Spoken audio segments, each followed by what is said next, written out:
Matthías, botnsætið, það er ennþá að loða við raskatið á ykkur. Fyrsta verkefni ársins, það er að koma sér með hraði af þessu svæði, ekki satt? Jú, það er bara algjörlega markmið og gerðum við í fyrra, getum alveg gert í ár og það er bara stefnan. Ég meina við erum alltaf í frekar klósleikjum og við ætlum bara að finna þetta litla sem vantar. Þetta er bara einhver pingu ponsu sem við þurfum, eitt stopp hérna, eitt skot hérna, betri ákvarðanir og við ætlum bara að vinna í því að ná þeim og ná að klára það betur og bara komast á smá sigurgöngu nú.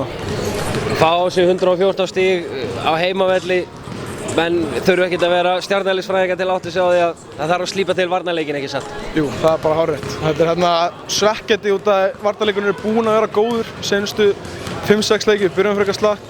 En hann er búinn að vera bara hörku góður og þangað til núna. Ég held að við erum búin að vera að fá okkur 84 stig fyrir þennan leik. Og að gefa upp 112 stig á heimavelli er óafsakanlegt og hræðilegt bara. Fyrir liðið eins og ég þó þið séu vel skipaðir, að missa Sveinbjörn þegar allt er komið í járnin í 5 vellur. Hvernig meturðu svona þau áhrif of þungu biti?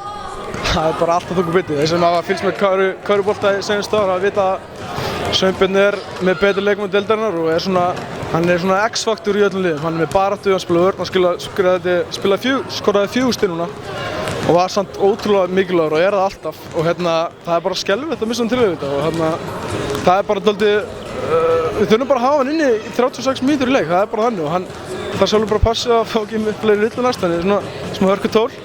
En ég hef engar áhyggjur af honum, hann á eftir að stíga upp í næsta leik og við ætlum bara að taka hann. Segir Matthías ákveðinn, gangi ykkur vel í framhaldinu. Takk fyrir það.